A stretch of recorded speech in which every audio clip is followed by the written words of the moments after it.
Modern smartphones hold a complete, unfiltered record of our lives. They sit right beside us in our most private, unobserved moments. They are a locked vault of exactly who we are.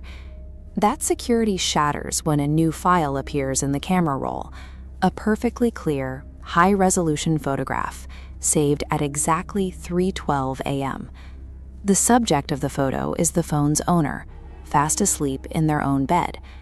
The immediate instinct is to look for a logical explanation, sleepwalking, or a bizarre software glitch. But a software glitch cannot physically point a lens, and sleepwalking doesn't account for the bedroom door remaining locked from the inside and the windows sealed shut. The threat is entirely external. The camera's perspective confirms it. The image is framed from the high, dark corner of the ceiling. The physical constraints of the room mean that someone, or something, was elevated near the ceiling, silently operating the device. This initial breach serves a specific mechanical purpose. It transforms a secure, isolated bedroom into a site of active, non-human surveillance. The entity is beginning a methodical data collection mission. Night falls again, bringing an intense psychological anticipation as the clock ticks toward that precise minute, exactly 3:12 a.m. The minute hits and the phone vibrates. The new image reveals the dark, empty hallway. Outside the bedroom, at the far end of the corridor, stands a tall, unnaturally still shadow, watching the door. By the third night, the victim deliberately stays awake, phone in hand, watching the screen. At 3:12 a.m., the vibration hits. The resulting photograph shows the victim exactly as they are in that split second, sitting up, looking at the phone. But the lens is positioned directly behind their back. This blueprint shows the entity systematically closing the gap. The sequence begins in the hallway, moves to the room's corner, and finally arrives directly behind the bed. Each jump is a measurement of space between observer and observed. Shrinking the distance night by night serves a clear function. The entity is calculating angles, capturing close-range, high-fidelity data on how the human breathes, moves, and reacts while fully awake. Desperation forces a change in tactics. The victim turns on every light in the room, flooding the space to eliminate any shadows, and waits in the dead center of the floor. At 3:12 a.m., the pattern breaks.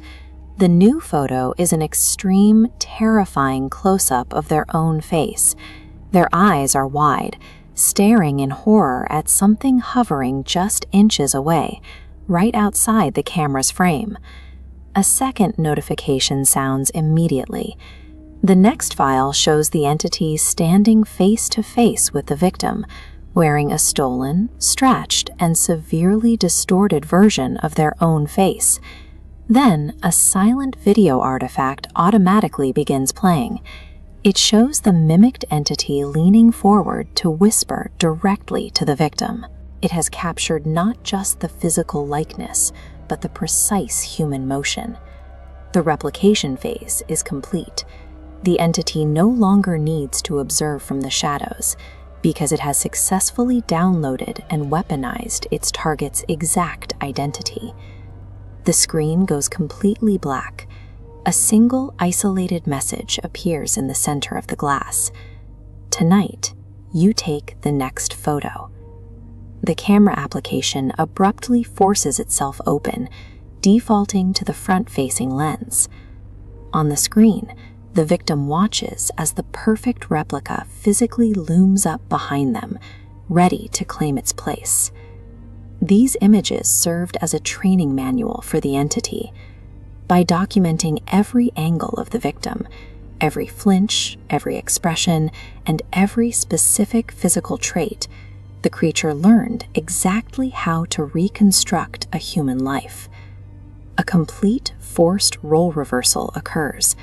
The doppelganger assumes the physical life and routines of the victim. The original human is stripped of their reality, relegated permanently to the role of the invisible, observing entity trapped in the shadows. Think about your own digital footprint. When you find an unexplained digital artifact, a strange photo in your camera roll you don't remember taking, or an odd timestamp, are you absolutely sure it's just a glitch? Total identity theft doesn't rely on violence or brute force. The entity succeeds because the victim, simply by observing the terror unfold, unknowingly provides the exact behavioral data the monster needs to take their place.